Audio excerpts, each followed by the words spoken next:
record the lesson so you can obviously go and try and... Andre, I kind of know this stuff very well. I'm the main keyboardist at our church. Okay, all right, okay. And now that I'm the only student and I hear you're such an amazing pianist, I'd rather ask you other things in keyboard. Yeah, of course. Basics. Okay, yes. It's always difficult to like, because I never know what students I get on these lessons. Sometimes I do very basic stuff. So my apologies for that.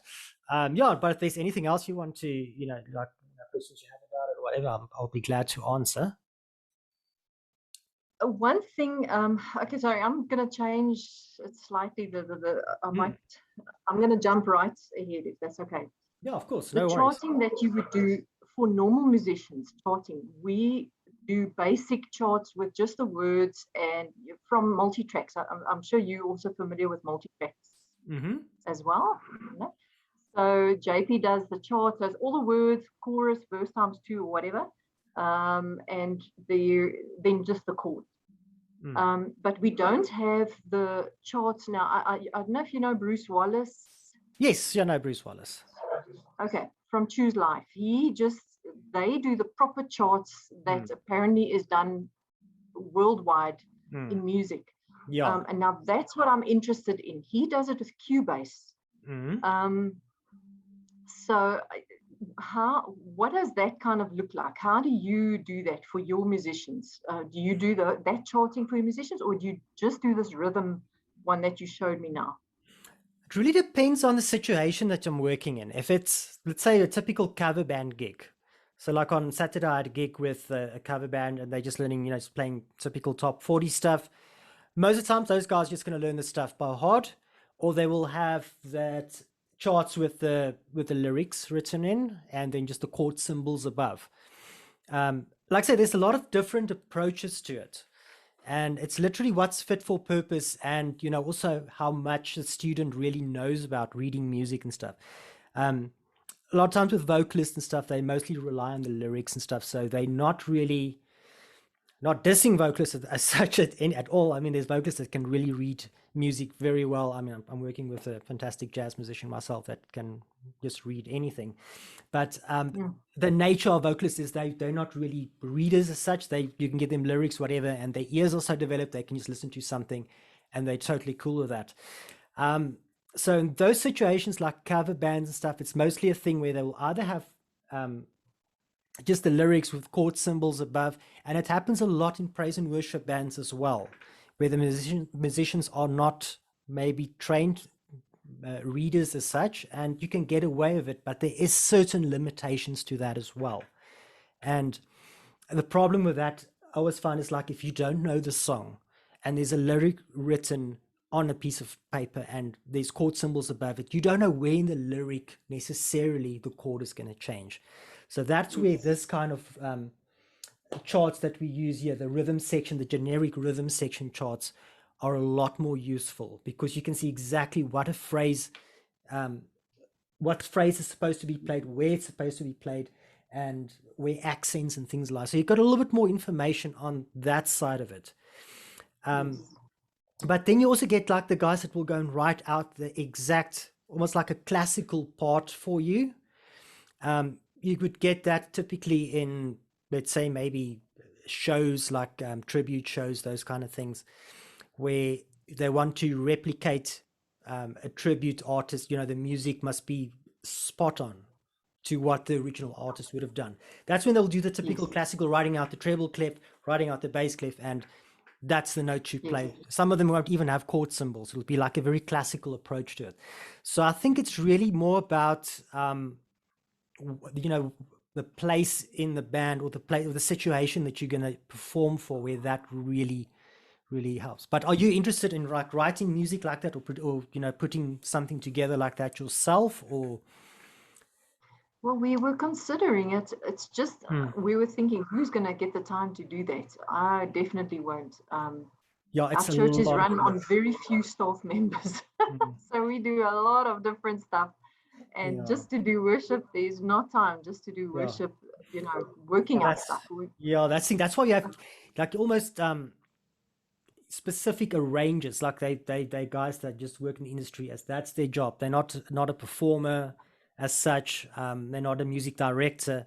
They're just the guy who go and sit. I know in the States, there's actually, I mean, the music industry is so diverse in the States that they have people they're called copyists. And I know when, I think it's probably in the 90s, could have been early 2000s as well, when Madonna was still like very popular doing world tours and stuff. And she was one of those artists that always wanted live must sound like the album. And you get artists that's completely different, that, you know, they're like, you know, they think, okay, people bought my album, they got my CD, they know what I sound like, I want to give them something different on stage. Although it's the same song, but they do like a different arrangement of it. But then you get the artist that like, no, I want to sound like the CD live on stage. And I know there was guys, I would call them copyists. So they would go and sit and listen to that album over and over and listen to every little detail, whether it's sound effects that's being used, where it's being used, and everything will be charted. But like I say, that's a full day job. That is literally all they do, because it takes, it's a tremendous amount of hours that goes into that, and really a well-trained ear to get that right. So, but yeah, if you really want to, you know, venture into it, I know a lot of guys use, you know, software based stuff like Cubase or Logic. If you're an Apple user, I haven't ventured too much into that, but I use, if I do my own notation stuff, I use a program called Sibelius, which is running on both Windows and Mac format, and that's quite a good one. Sibelius, yeah. How do you spell that? SIB. Yeah. ELIUS. ELIUS. Sibelius. Okay. Yeah.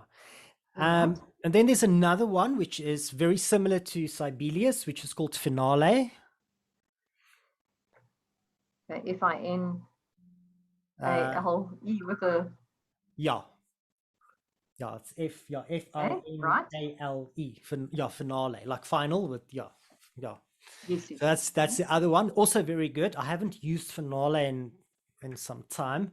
I used to compile textbooks for a college a few years ago, and we used Finale for the software, compiling that stuff, which is also a really good one. But also there is iPad based, like tablet based stuff these days as well. There is a particular one, I can't really remember the name now. GarageBand by any chance? You see, all of those typical DAWs, we call it digital audio workstations, GarageBand, Logic, Pro Tools, all those things can do notation. I just find the notation on them needs a bit of tweaking. So it's easy to play something in, literally, and it will pop the score out for you. But it still gets recorded in a MIDI format. So basically, computer language zeros and ones. So it sees it exactly at what millisecond a specific note has been played. So it's accurate in that sense, but it's sometimes very difficult reading music like that, and it doesn't make a lot of sense reading it like that, because you will never write something in such a weird millisecond delay or anticipation or something. So sometimes, I mean, you can do it. It's definitely possible. And they've improved a lot over the years, but that still needs a little bit of tweaking afterwards to see, okay, maybe some of these notes, they would go and write a bunch of notes, like bass clef and treble clef all in one stave, and then all these notes will have like 10 ledger lines all written above it. So it'll be very tricky to read. You must make sure the splits are right, and where do you want the split. So those things are a little bit tricky, but I mean, there's guys definitely doing it, and they work, there's a way to work around it. Like, I've just personally never really used any of those DAWs for notation. I specifically would use either Sibelius or Finale, which is designed particularly for music notation. But yeah, also, like I said, depending if you look at the book, like the charts we've got here, like this is typically, if I get booked for a session for playing this song live, this is all I would want, because my knowledge of chords, I know exactly what chords they're talking about, know what voicings will work. Only thing that this thing is basically showing me on screen is geography. So if I don't know the song and I walk into a church and I didn't do any rehearsals or whatever, I can have this thing, and if I'm comfortable with the arranger or the person who made the charts, and I know it's 100% accurate, I'll be confident to play it live for the first time with a band unrehearsed. So Yes. if you have that skill of having your notation on par, it makes life a lot easier. It saves time in rehearsals. Yes. Andre, coming back to your chart, you said it's a rhythm chart. It's more rhythm. Now, what if you are required as keyboardist to play it, like a typical ballad, like Michael W. Smith ballad, in every crotchet? How would that then show on your chart? Because now you've only got a rhythm. Okay, so most of the time we have rhythm. See if I can find something as an example in this book. I haven't gone through all these songs yet myself. We've got a thing called slash notation. Actually, let me share my iPad screen. I think that might actually make it a little bit easier. And then I'll just do a new note here for you. Okay, so I'm just going to share my iPad screen with you so you can just see what I'm doing here. Okay, so we get a thing in music, we call it carry-on slashes. So let's say we have a bar in music. Let's write down a few bars like that. And they just put, let's say we in 4/4 as my time signature. I mean, it can still have the little, ledger lines, little 5, whatever. We'll try and draw them. Yes. 2, 3, 4, 5. Sorry, it's not very straight. No, it's fine.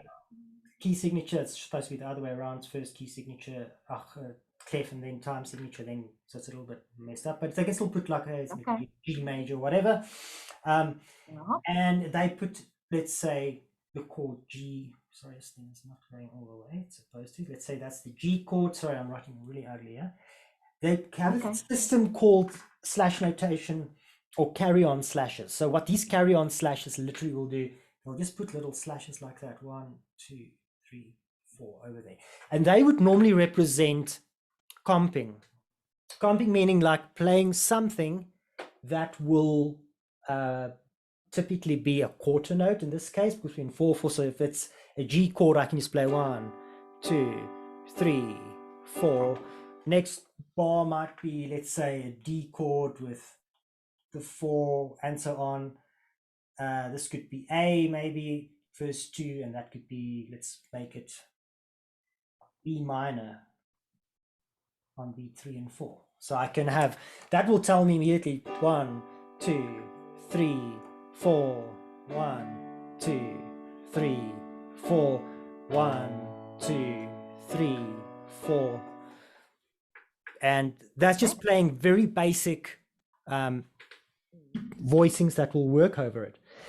But it doesn't limit you to, you only have to play the chords, like block chords, like I just played it typically. I could do something completely different to it. So depending on the style of music I am playing, if this is a ballad, for instance, I could do the block chords where I just like comp those slashes 1, 2, 3. Oh, sorry, my first chord was D. 1, 2, 3, or whatever I wrote so ugly. I can't do my own handwriting.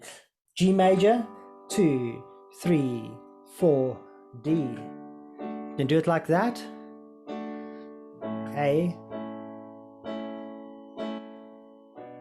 So that doesn't, I mean, that's the basic info it gives me, but I can, as a keyboardist, decide as well what else I'm hearing in this recording or what else is the guitarist doing. So if the guitarist is already doing like a busy rhythm, then I can start doing other stuff with that specific thing. Yes. Okay. I'm just getting my keyboard here. That's good. Sorry.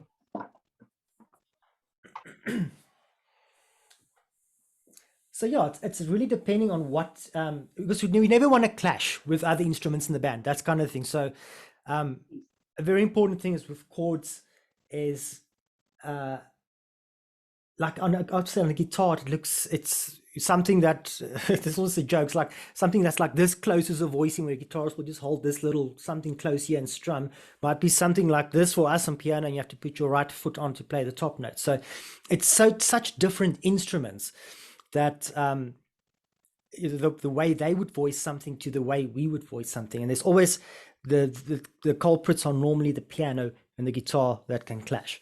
So the guitarist will typically do either like the typical that kind of rhythm or a busier picking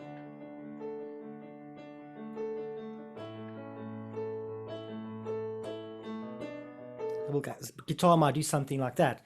So if the guitar's busy, if the guitar's doing kind of like busy, then we want to hold back. Then we rather want to do, Yes. or even like this week's song with the B minor chord, it was like those changes we did, that it was quite slow, changing on certain beats only. So gives it another effect again. So literally what you have to assess the situation of what kind of style is it. This is like a typical pop ballad or a worship song. I can just also refer a pop ballad and a worship song as the same thing, but it's sort of the same style of music.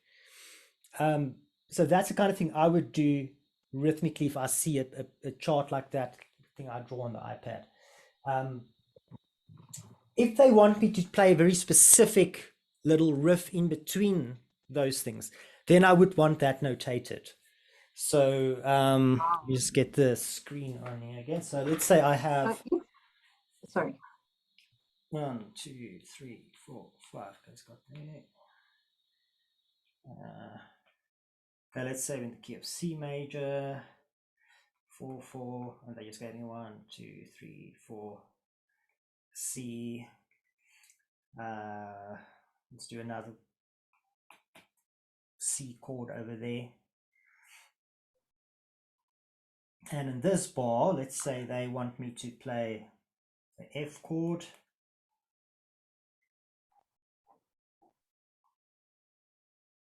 But they want me to play C, D, E, F.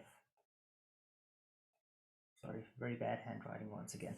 Then that will give me something a little bit more specific. Then it means I can play my 1, 2, 3, 4, repeat it, 1, 2, 3, 1, 2, 3, and 4, and then it tells me, okay, I want that little line there. Then I put the line in there.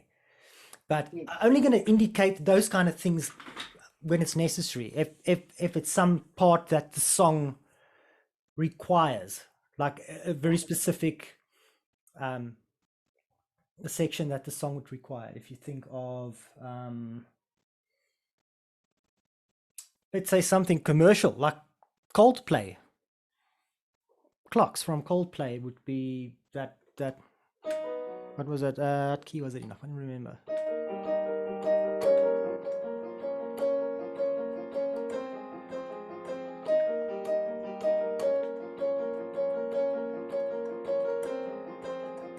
So that little riff is that tells me that's Coldplay. That's the song, so that it needs that. So if I should write that out for somebody, I would write that physically out. Okay. But not the whole song, because that will be pointless. Because once you've played through one of those cycles, if I've gone through,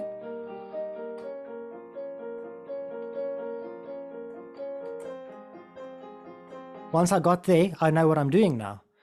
Then I'll just I'll write that first 4 bars out of that physical riff, because it's something that's very important to the keyboard. And then after that, I'll put on the little carry-on slashes and just say, on the chart, play similar. In the keyboard play, you should know then, okay, that's the riff, that's what's happening. And just have your carry-on slashes with your chord symbols written above. The moment there's something in the song changing, that's when we indicate things. So always when there's something really differently happening. So we had that little beginning part, maybe I'm just using Coldplay, it's just the first thing that popped in my mind now. So that worked, and it just goes on. So I can put the carry-on slashes there, keyboard play will know what happens. But at some point in the song, it changes to a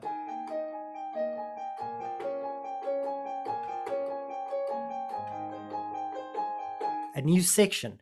Then I would write that little section out again, and for however long it's carry-on slashes with play similar. And when the new section starts,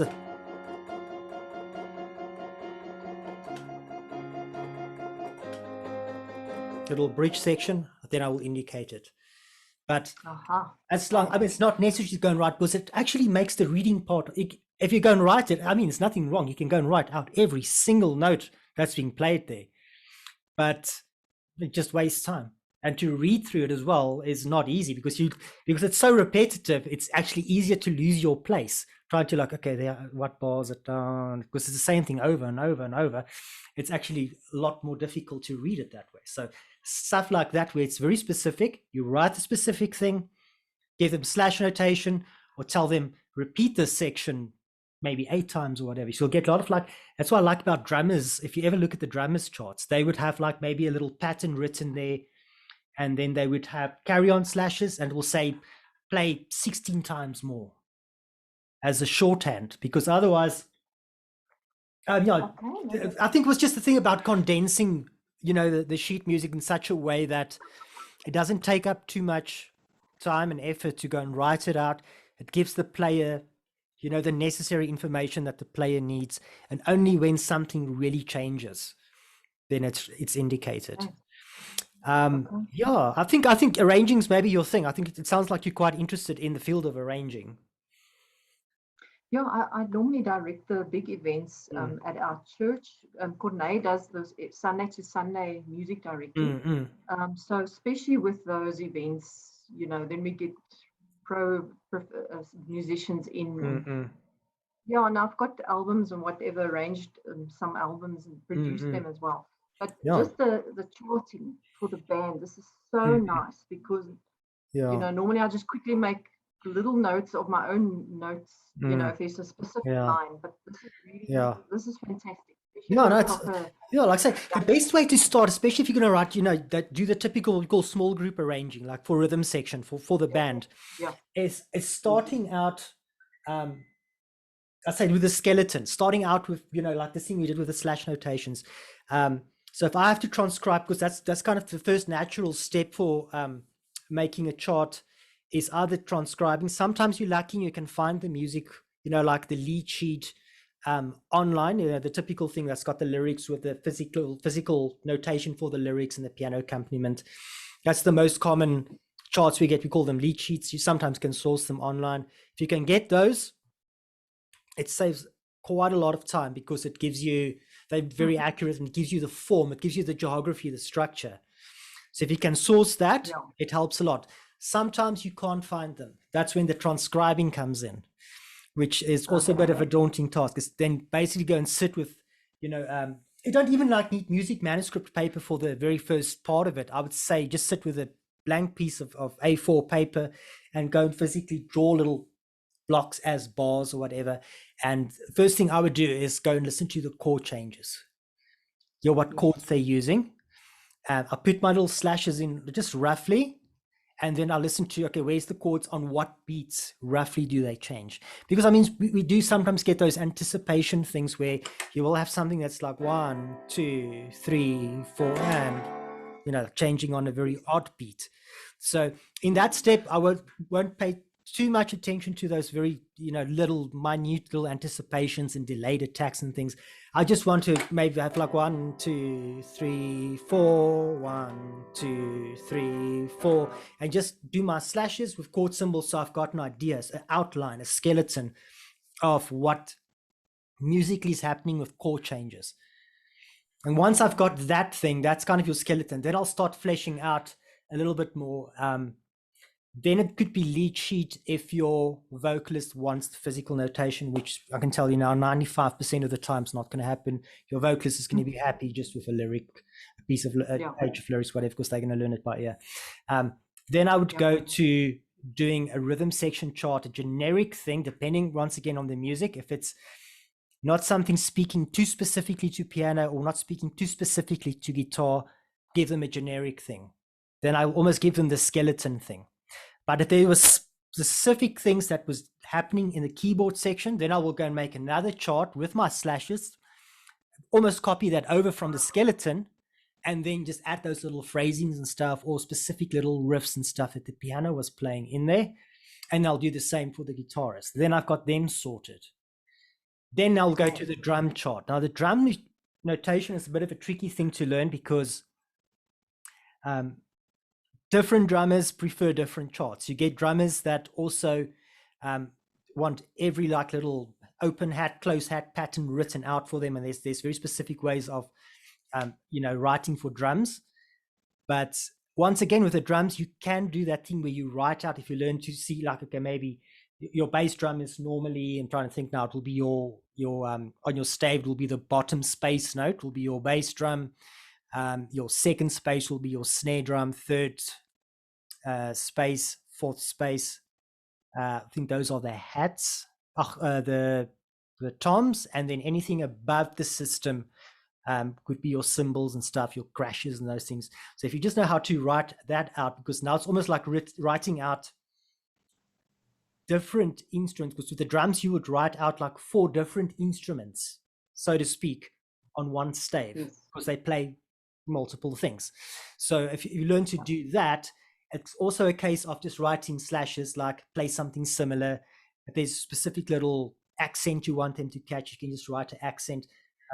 So a lot of times in music, let me show you quickly on the iPad. So we also write, you'll sometimes see these notes, it's not like a beautifully rounded, like little quarter note like that. Sometimes I'll just write a little flat note head like that. Yes. That's a rhythmic note. So I can just write something random like that, maybe with the accent, and that could be like a little crash that the drummer is playing, or an accent. I can put even for keyboard, I can put it for the guitarist as well. It's just to tell them maybe that was a F chord, and I want you to play that as a quarter note, jang, just loud. So you can do things like that. So it's always a mixture of different types of notation. You don't always going to end up just with purely written, pitched notation. You would get examples where your notes will have like those flat notes, or you'll get those diamond-shaped ones, like the drummers will use it, look like that, which is pretty much a half note, but it's just a rhythm note. Or a whole note could be just written as like that thing, looking like a diamond, just indicating like it's a long note, for instance. So we use those, and like in Sibelius and those things, you have these options to do these kind of notations as well, which makes it really a lot easier. So just adding those little elements and stuff also into the chart. But like I say, start with a skeleton, start with a lead sheet if you can find one online, or transcribe it. Just listen to where the chords are changing, listen to the form. I think that's the most important thing is the geography. It's like, okay, my intro for a pop song, depending on what era it was composed, if it was in the 70s, you could probably end up with a 12 or a 16 bar intro. Nowadays, songs don't even have an intro, they just start straight with the chorus. So depending on era what you're writing for, so or arranging for, those things matter. But sometimes I would sit and transcribe a chart and quickly give you an idea. Listening, this is like, just say pre-listening to something, like I have no idea, I'm just not even close to my piano yet. I will just sit, okay, intro, play the song, and while the song is playing, I'll count 1, 2, 3, 4, 2, 2, 3, 4, 3, 2, 3, 4, 4, 2. Then you pause, and then like a intro was 4 bars. Okay, then it went to verse, and then I'll keep on counting. Verse was 8 bars, and then it went to pre-chorus, maybe it was 4 bars. Then it went to chorus, that was 16 bars. Then it went back to verse, it was 8 bars. So I'll do something like that and just go over it and make sure, okay, that's the form. And then when I go to the skeleton, it makes it also a little bit easier to flesh out that whole section. So now intro might be 4 bars, but verse could have been written, let me just get the iPad on, verse could have been written by just having this knowledge of what the form is like. Verse might be 4 bars repeating and ended up being 8 bars. So I can literally write a 4-bar verse out. And let's say it was an A chord, a D chord, a G chord, and a B flat chord for that matter. And that's the first 4 chords of the verse. But in the second 4, it's the same thing. So why must I go and write it out again if I can just put repeat signs there? Yes. So then that makes things easier, because now I know, okay, that's just going to repeat there. Pre-chorus might be just 4 bars. So that could have just been 4 bars of whatever chords. Chorus, I could probably just written out either 4 bars. If it's the same 4 chords repeating over and over, let's say it's a D chord. Come on, why is this not writing?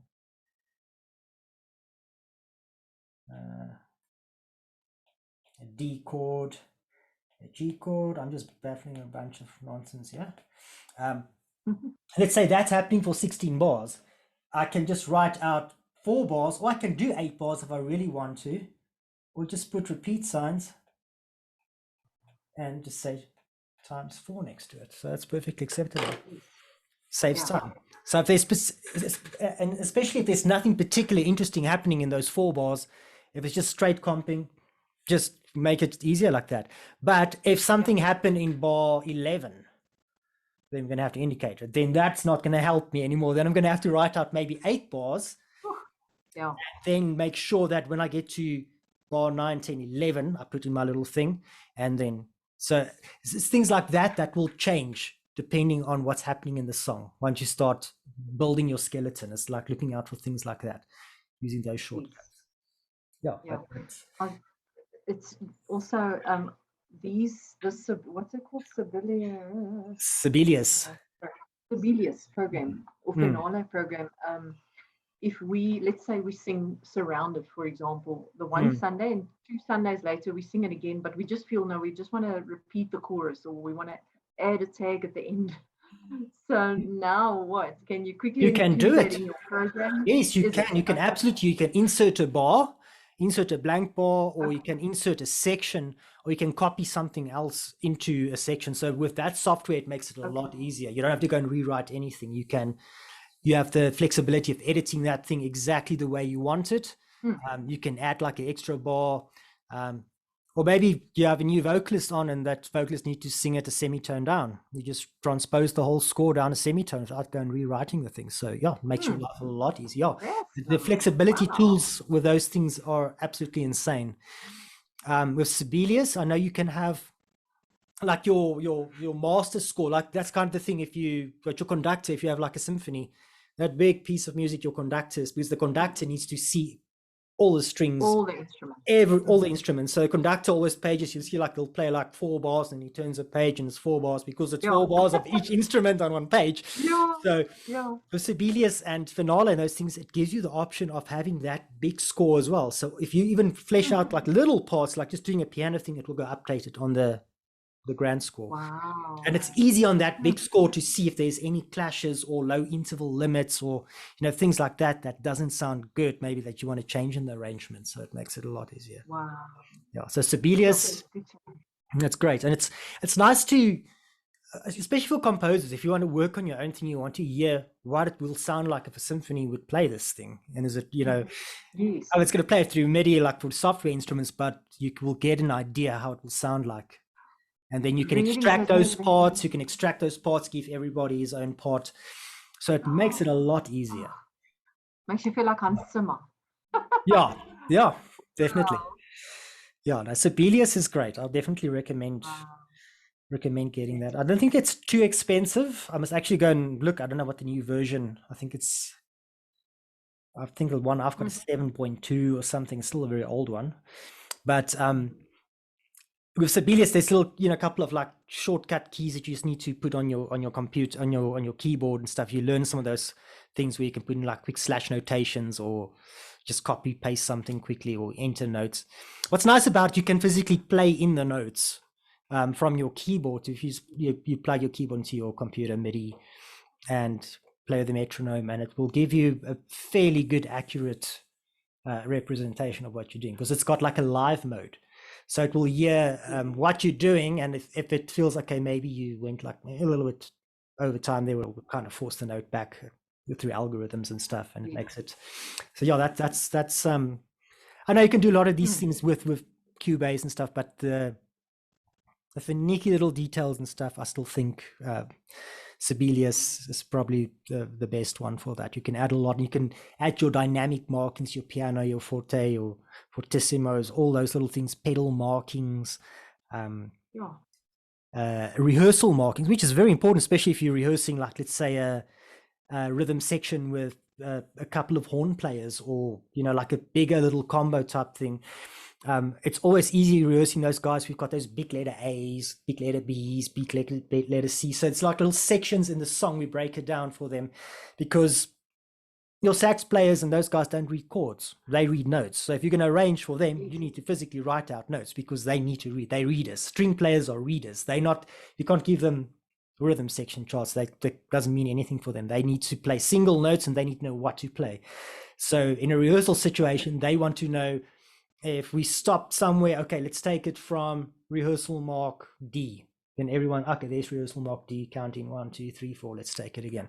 Then they know where they are. So those things make it a lot easier. Because in the rhythm section in a church band, we'll say, okay, guys, you just take it from that B chord in the pre-chorus, and everyone knows. But a violin player, he's not going to know, a sax player is not going to know what you're talking about. They want to know their part specific. They need to read it. Wow.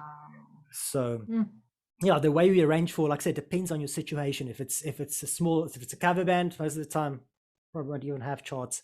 It will be, like lyric sheets and stuff, cheat sheets as we call them, with chord symbols on, and depending on how the band grows and stuff and what instrumentation has been added to the band, if there's strings and horns, sax players, those kind of guys being added to the charts, to the music, then the notation is going to change quite drastically. Yes. But yeah, no, it's fun. I mean, arranging it's a lot of work. Yeah, it's a crazy amount of work, but I mean, like Sibelius and those things have made that workflow a lot easier. Sure. Yeah. And the satisfaction once you've done that work, you put it all together, hey? Yeah. When I was studying music, arranging was one of my subjects as well, and we had to, for our finals, was it was full big band, so you had to compose for full big band, plus strings, plus woodwinds, plus rhythm section stuff. And we were not allowed I mean, there was music notation software out, but we were not allowed to use it. We had to score everything with pencil. And then we had to record everything in separately. So it was a huge project, but I mean, lesson learned from it. So it opened up things musically for you, which I think nowadays with software is just like, if something's not right, your software almost fixes it for you and you don't really know what was wrong in the first place.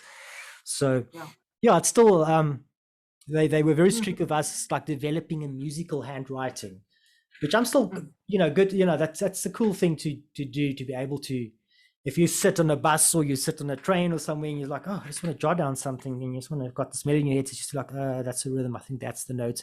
Just quickly just have to write something down. You're not always in front of your computer or your keyboard. So it's just to have that skill, also work on that skill. It's an important skill to have. But I mean, you do learn a lot of that stuff in music theory. So your key signatures, those kind of things. But arranging it's great fun. It's great fun. It's a lot of work. It's a ton of work, but it's very satisfying. When you wrote all your music, now when you studied, did you actually have an orchestra playing your piece of music? Yes, they had an ensemble orchestra, and they sat there with the examiners and stuff, so it was extremely stressful. So they would, and if there was wrong notes written, they were forced to play the wrong notes type thing. So it wasn't like, oh, let's fix this quickly before. No, it had to be played as written to see what you've done. So it's stressful, but it's also, if it sounds nice, it's satisfying. It's great. I loved arranging it. A lot of work, but great fun. But I'd suggest look at Sibelius or one of those. I mean, if you're using Cubase or GarageBand or any of those things, it's a good start. But like I say, you're still going to have to tweak a little bit of some of those things, because it doesn't give you all the options you really want in music. So it's a good start, and it shows you, it's a quick way to see what you've just recorded, if you physically recorded on a piano, to see what you've done. So that helps a lot. But going more into deep arranging, I'd say maybe invest in something that you can. Something like that. We have Cubase in our studio, but the old version. And when I wanted to print out notation, it was so complicated. I just wanted to do the notation of just a simple children's song. And it came out as a concerto looking piece of music. I thought, no, it's just a bit above. So I hope Sibelius is a bit more down to earth. There's a bit of learning in the beginning just to see what the menus and stuff, but like I say, YouTube is great for that. You learn so much on YouTube. There's so many tutorials out there, and also, like, if you use it on a daily basis, you start, like the little command, like I think it was command B or something like that, and it just adds bars. And slash notations had like a certain command, and the chord symbols were just like something you clicked somewhere, you just added C and it jumped to the next bar. So it made the process, it sped up the process significantly, which is great. So yeah, it's definitely, and it plays it back, and Sibelius plays it back, so you can hear exactly what it sounds like. Very Which nice. helps a lot. Yeah. Andre, did you also do jazz? Yes, yeah, I specialized. I did my BTech in jazz. Yeah. Jazz Wow. piano. Wow. Okay. Yeah. Now I must say I get a bit bored with our plain Bethel and Hillsong. I prefer going a bit of Israel sometimes. It just brings a bit like ninths and major sevenths and Yeah, it makes it interesting. A lot of the like the Hillsong stuff's like very like paddy. I mean, it's nice, it's beautiful, but it's not challenging. It's straightforward. Yeah, it's not always challenging. You want something that's got like a little bit of some nice. The only thing is with like, with Israel, Houghton, and those people, we actually ventured a bit into CC Winans, her newest album, which I'm so happy it's just giving a bit of a different flavor at last to our worship. But with Israel, then I have to just check the vocals, because with all those major sevenths and ninths, there's some real change, there's some it's that typical gospel voicings and stuff, which is very much derived from jazz. It's quite something. A lot of reharmonization and stuff they utilize there, which is great. It just sounds nice. I mean, it's refreshing to go to trying something like that. And but I hope I answered some of your questions with arranging. Yes, no, thank you so much, Andre. That really helps. I'll look into that. And I really appreciate it. Thanks for spending time just with one student. No, it's fine. I recorded the previous one, and I didn't have any students, so I just recorded. It was the most odd lesson, just recording a Zoom lesson to myself. So it's difficult because you don't know if people understand what you're doing, or if there's any questions, or so. Yeah, it's sometimes tricky because you sit with students that you still have to show very basic chord to, and others were like, okay, this is let's move on. So it's difficult, having like not everything in one. No, good. No, I appreciate it, Andre, and all the best. Or are you at the moment, what are you doing? Are you producing now, or are you band? I have a band? Or? Well, I'm a freelancer, so I work for different artists, and I'm about to go on tour in probably the next 3 weeks or so. I'm doing a Whitney Houston tribute show, and I'll be going to the UK. Yeah. So, oh my word! So I'm doing all that. The best for that. Oh, thank you. How did she hear about you? It's a company that I work for called Showtime Australia. So they do like a lot of tribute acts. I've done ABBA with them. I've done Bee Gees and Tina Turner. So I've done tours to Canada and Australia and New Zealand doing those tributes and stuff. And now with the lockdown and stuff, it's been 18 months of no work. So, and now it's starting up again. So I'm quite glad to be traveling again. So that's so awesome. All the best to that. Thank you. And thanks a lot, Andre. Have a wonderful evening further. Thanks, you too. And if you've got any questions, just give Kurt a shout out, and drop me an email or something, and then I would gladly answer anything else if you have any questions. Okay. Awesome. Will do. Thanks a lot. I appreciate it. It's a pleasure. Okay, then. See you. Go well. You too. Thanks. Bye. Bye.